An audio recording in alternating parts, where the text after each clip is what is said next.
तो hello student, मैं राहुल शर्मा बहुत ज़्यादा स्वागत करता हूँ आपका अपने इस चैनल इंटेलिजेंट एरा पे। तो हेडिंग देख के आप लोग समझ गए होंगे किस बारे में बात करने जा रहा हूँ। अनंत लंबाई के आवेशित तार के कारण, ठीक है, या आवेशित तार के निकट विद्युत क्षेत्र की तीव्रता। तो बहुत इंपॉर्टेंट टॉपिक है आप लोग का क्लास 12 वालों के लिए, जितने भी हिंदी मीडियम के स्टूडेंट हैं, यूके बोर्ड, यूपी बोर्ड या जितने भी हिंदी मीडियम वाले स्टूडेंट हैं। या इसको ऐसे भी आता है कि रेखीय आवेश घनत्व के तार के कारण स्मॉल आर दूरी पे विद्युत क्षेत्र, यानी कि आपको एक तार दे दी अनंत लंबाई की, मतलब उसकी लंबाई हमें पता नहीं है। ठीक है, अनंत का मतलब अनंत नहीं कि बिल्कुल ही अनंत जो पता ही नहीं कहाँ तक जा रहा है हम लोगों को। अनंत का मतलब ऐसी चीज़ जिसके बारे में हम भी कुछ कह नहीं सकते। ठीक है, मतलब फिक्स नहीं है भैया इसकी लंबाई कितनी है। जैसे यहाँ इसकी तो फिक्स नज़र आ रही है ना भाई, इतनी सी लंबाई, इतनी सी। ठीक है, लेकिन वो तार ऐसी है कि उसकी लंबाई अभी नहीं बता सकते, तो इसलिए अनंत वर्ड का यूज़ करा। ठीक है, आप में तो बहुत से ये सोच रहे होंगे कि अनंत का मतलब तो भैया बहुत ही लंबी, तो ऐसा नहीं है। तो मान लो हमने कोई एक तार ले ली, ठीक है, जो आवेशित तार है, उससे स्मॉल आर दूरी पे कितना विद्युत क्षेत्र बनेगा, अगर मुझे उसका फॉर्मूला मिल जाए तो फिर तो मजे ही आ जाएंगे। तो कुछ वही करने जा रहे हैं आज हम। ठीक है, तो अब फटाफट क्या करते हैं, हम लोग एक तार बनाते हैं। ठीक है, एक तार बनाते हैं सबसे पहले। तो लो, मैंने एक तार बना दी। ठीक है, ये लो। और तार पे हमने दिया कौन सा चार्ज? Plus charge. मैं माइनस चार्ज भी दे सकता था, लेकिन प्लस चार्ज हमेशा सही। सुख चीज़ का मतलब क्या कहें, पॉजिटिव चीज़ का, यहाँ कहो कि पॉजिटिव है तो पॉजिटिविटी का ही मतलब होता है, तो इसलिए यहाँ पे पॉजिटिव बनाया मैंने। अब ये तार है, अब क्या करें, इससे स्मॉल आर दूरी पे विद्युत क्षेत्र देखना है हमें। तो अब कहाँ देखें विद्युत क्षेत्र भैया, इससे स्मॉल आर दूरी पे। ठीक है, तो अब देखो यार, यहाँ मान लेते हैं हम, कहीं पर ही मान लो, देखो पॉइंट। तो यहाँ एक पॉइंट है। ठीक है, यहाँ पे मुझे अब देखना है कि भैया कितना विद्युत क्षेत्र नज़र आ रहा है मुझे यहाँ पे। ठीक है, अब मैं क्या करूँ इसके लिए? तो भैया ये आता है गॉस के प्रमेय के अनुप्रयोगों में।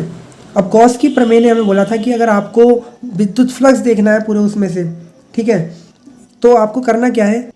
तो आपको उसके लिए सबसे पहले क्या करना है, आपको बंद पृष्ठ देखना है। उसके लिए बंद पृष्ठ यहाँ पे कहीं भी नहीं है, तो हम क्या करेंगे, इससे सममित आकार का एक बंद पृष्ठ बनाएंगे। ठीक है, तो अब इससे सममित आकार का बंद पृष्ठ जो मुझे नज़र आ रहा है वो कौन सा नज़र आ रहा है? क्या ये गोला? नहीं, आप कहेंगे गोला नहीं, इसमें एक बेलन अच्छे तरीके से बन सकता है, तो एक बेलन बना देते हैं। तो लो, बेलन बनाते हैं हम लोग। ठीक है, एक बेलन बना लिया इस तरीके से कुछ। ये बेलन बनना हमारा अच्छा था बेलन।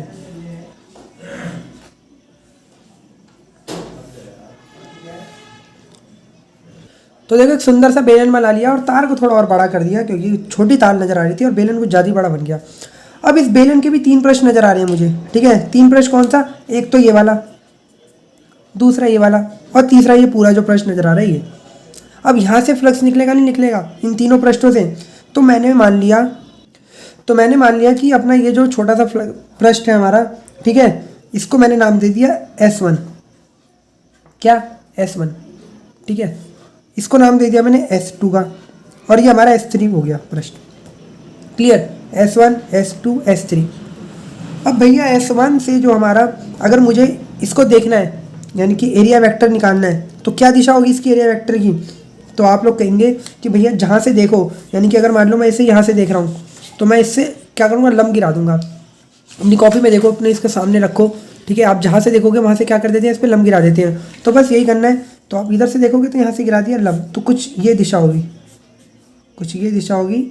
ठीक है, इसकी क्षेत्रफल वेक्टर की DS2 वेक्टर करके दिखा दिया। ऐसी सेम टू सेम इधर की जो होगी दिशा, वो होगी बाहर की तरफ निकलती हुई, DS1 वेक्टर दिखा दिया।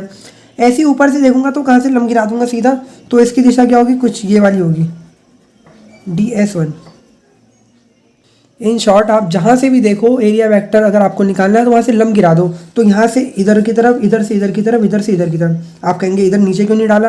अरे भैया, जो प्रश्न दिखेगा, मैं आप ऐसे करके देखो। ठीक है, जब आप इसे ऐसे करके देखोगे तो आपको सीधा ये वाला प्रश्न दिखेगा। देखो ये, तो आप 90 डिग्री का ऐसे ही तो गिराओगे इस पे लंब। सेम टू सेम ऐसे इस वाले के लिए इधर की तरफ करोगे। ठीक है, चलो अच्छी बात है।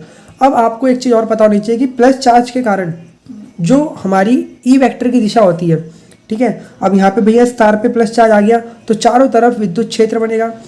तो मैंने देखा इस वाले पे विद्युत क्षेत्र की दिशा कहाँ होगी, तो आप कहेंगे प्लस से दूर की तरफ, यानी कि नीचे की तरफ। ऊपर की तरफ भी कर सकते थे। देखो प्लस चार्ज है, ये हमारा ये प्लस चार्ज है, इससे हमें दूर की तरफ दिखानी है, तो दूर यहाँ तो नीचे भी हो सकता है या ऊपर भी हो सकता है। तो लो, हमने ये दिखा दी ई वेक्टर की दिशा। ठीक है। अब ऐसे ही इस वाले में भी आपकी इधर की तरफ होगी, नीचे की तरफ, ऊपर भी दिखा सकता था मैं, कोई दिक्कत वाली बात नहीं है। और इधर कहाँ होगी, आप कहेंगे दूर की तरफ, तो दूर की तरफ यहाँ पे इधर की तरफ दिखा दी। लो बस ये मतलब डायग्राम बना लिया तो आपने सब कर लिया, ठीक है। अब मैं देखूंगा पृष्ठ 1 से कितना फ्लक्स बह रहा है, पृष्ठ 2 से कितना बह रहा है, सॉरी 1 एक ये वाला है, 2 ये वाला और 3 वाले से, टोटल में तीनों पृष्ठ से कितने फ्लक्स बह रहे हैं, ठीक है। तो पृष्ठ S1 व S2 के लिए देखो, S1 S2 को, क्योंकि दोनों लगभग एक जैसी हैं, दोनों लगभग एक जैसी हैं, ठीक है। तो यहाँ से φ1 बराबर, ठीक है, तो इंटीग्रेशन ds1 e cos, ठीक है। देखो मैंने क्या करा, मैंने डायरेक्ट कर दिया टोटल, इससे पहले वाले से टोटल कितना फ्लक्स बह रहा है, तो उसके लिए इंटीग्रेशन वर्ड का यूज़ करा। फॉर्मूला होता है dA vector into E vector, यानी कि dA cos थीटा।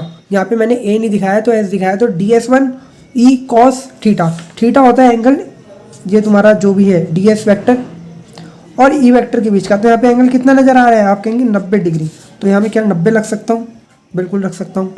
और जैसे ही मैं 90 रखूँगा तो इस पूरे का मान क्या हो जाएगा, ठीक है, क्योंकि 0, क्योंकि cos 90 का मान क्या होता है, 0 होता है, तो फ्लक्स आया कितना, 0।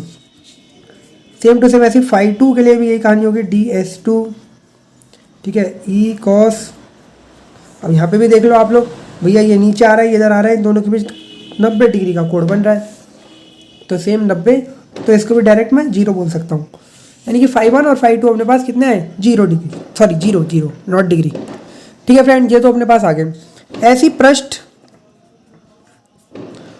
S3 के लिए,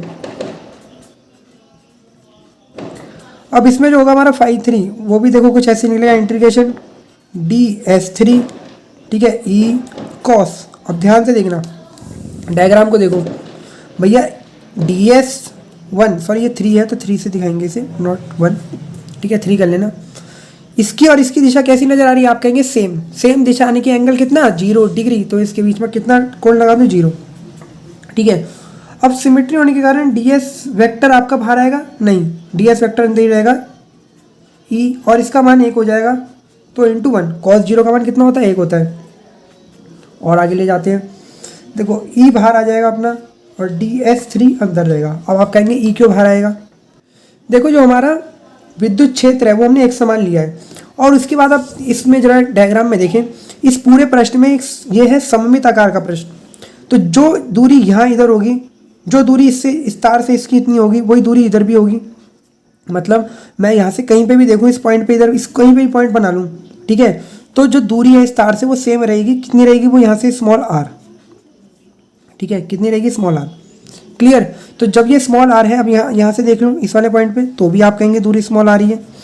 तो जब स्मॉल r दूरी रहेगी और आवेश तो भैया सेम ही है, तो e का मान भी क्या रहेगा, सेम रहेगा, तो इसलिए e यहाँ पे मैं बाहर लेके आ गया, तो e ऐसे ही रहेगा। अब ये जो पूरा है ये बन रहा है बेलन का पृष्ठ, तो बेलन के पृष्ठ का फॉर्मूला क्या होता है इसके क्षेत्रफल का, तो आप कहेंगे 2 पाई r और l, ठीक है। अगर मैं मान लूँ l जो है हमारी इसकी लंबाई है, ठीक है, इस पूरी तार की। क्लियर दोस्तों, हमने l लंबाई की ये तार मान के चलिए, l लंबाई का समझ लो, ये आपका क्या हो गया, ये आपका बेलन हो गया। तो यहाँ तक आ गया हम लोग, ये φ3 हो गया अपना, इसे इक्वेशन नंबर 1 बना के छोड़ दी। तो अब मैं देखता हूँ कुल फ्लक्स, ठीक है, बेलन से निकलने वाला कुल जो फ्लक्स होगा वो क्या होगा, फाई बराबर φ1 प्लस φ2 और प्लस φ3, इन तीनों के योग के बराबर। इन दोनों का मान तो 0 0 आया है, समीकरण 1 से इसका मान आया e इंटू 2 पाई आर एल, ठीक है। तो मैं कह सकता हूँ कि फाई इज इक्वल टू अपने पास कितना आया, फाई इज इक्वल टू आया e इंटू 2 पाई आर एल, ठीक है फ्रेंड। अब फ्रेंड्स मैं लगाऊंगा यहाँ पे गॉस की प्रमेय, ठीक है। गॉस की प्रमेय भी हमें बताती है, क्या बताती है कि अगर आपको फ्लक्स चाहिए तो फाई करें बराबर Q net upon epsilon not, देखें, ठीक है, हमें गॉस की प्रमेय ये बताती है। तो इससे कुछ और आ रहा है हमारा, इसको समीकरण 2 बना लेते हैं, और ये कुछ और बता रही है, ठीक है। अब भैया जो तार है हमारी वो एल लंबाई पे उसका आवेश बैठा हुआ है, ठीक है, हमें एल लंबाई पे आवेश चाहिए, तो यहाँ पे एक नया टर्म आएगा, क्या, ये रेखीय आवेश घनत्व, रेखीय आवेश घनत्व, ठीक है। तो चूंकि रेखीय आवेश घनत्व हमसे कहता है कि अगर आपको आवेश चाहिए तो Q/L करके देखिए, यानी कि आपकी एकांक लंबाई पे कितना आवेश रख दिया हमने, ठीक है, 1 मीटर लंबाई पे कितना आवेश है वो आपका रेखीय आवेश घनत्व कहलाएगा, ठीक है। तो भैया हमें पता नहीं, हम तो Q बराबर मैं यहाँ लिख सकता हूँ लैम्डा L लिख सकता हूँ, इसलिए मैं कह दूंगा फाई बराबर Q की जगह lambda L upon epsilon not. इसे बनाऊंगा इक्वेशन नंबर 3। तो समीकरण 2 और 3 के मैं तुलना कर लूँगा, देखो दोनों ही फाई दे रहे हैं मुझे। तो समीकरण 2 व 3 से नहीं समझ में आप लोगों को, देखो जो हमारा चार्ज था वो टोटल चार्ज था यहाँ पे Q, ठीक है, लेकिन हमें यहाँ पे Q चार्ज की जरूरत नहीं, हमें केवल इतने चार्ज की जरूरत है जो हमारा L लंबाई पे फैला हुआ है चार्ज। तो L लंबाई पे जो चार्ज होगा वो हमारा Q/L करके आएगा एकांक लंबाई पे चार्ज के लिए लैम्डा, ठीक है। और हमारी जो है हमें चाहिए Q charge lambda into L करके, तो मैंने लैम्डा इंटू L करके यहाँ पे निकाला ये। Clear friend.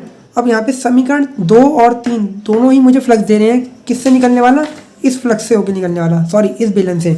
तो दोनों की तुलना कर दी मैंने, तुलना करूँगा तो E बराबर E इंटू 2πRL बराबर आएगा lambda L upon epsilon not, ठीक है।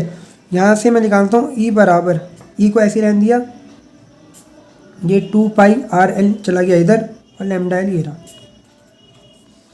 थोड़ा व्यवस्थित कर लेते हैं, 1/2π, ठीक है, L से L कट जाएगा, 1/2π एप्सिलॉन नॉट, और ये बचेगा लैम्डा, ठीक है, लैम्डा और R। 2 से गुणा करवा दी मैंने जानबूझ के, 2 से जानबूझ के गुणा करा दी क्योंकि 1/4π एप्सिलॉन नॉट बन जाएगा। तो ये आपका फॉर्मूला बनेगा एक तार के कारण स्मॉल r दूरी पे कितना विद्युत क्षेत्र बनता है, ठीक है। तो दोस्तों अगर वीडियो अच्छी लगे तो लाइक करें, शेयर करें और चैनल के साथ बने रहें, क्योंकि यहाँ पे आपको बहुत अच्छी वीडियो मिलने वाली है। एक बार फिर देख ले तो क्या करा, एक बार फिर देख लो। अब हमें चाहिए भैया जो एक अनंत लंबाई का तार है उसके कारण विद्युत क्षेत्र की तीव्रता, तो मैंने एक तार बनाया, उस पर प्लस चार्ज दिखाया, ठीक है। अब भैया गॉस की प्रमेय का उपयोग करेंगे। गॉस की प्रमेय के लिए हमें चाहिए एक बंद पृष्ठ, तो बंद पृष्ठ ऐसा बनता है जो सममित हो, ठीक है। बनाने को मैं एक गोला कुछ भी बना सकता था, आप कहेंगे गोला भी तो सममित होता है, लेकिन भैया इस तार से रिलेटेड होना चाहिए ना वो। तो यहाँ पे बेलन बनाया। अब 3 पृष्ठ देखे इसके, S1 S2 S3।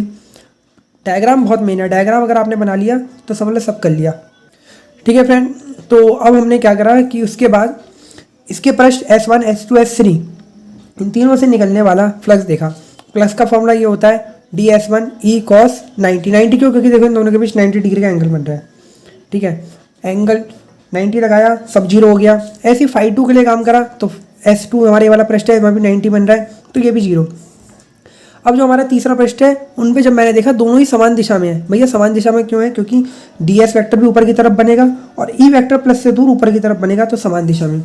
तो यहाँ पे तीसरे पृष्ठ के लिए देखो मैंने यहाँ पे cos 0 लगाया। cos 0 का मान 1 होता है।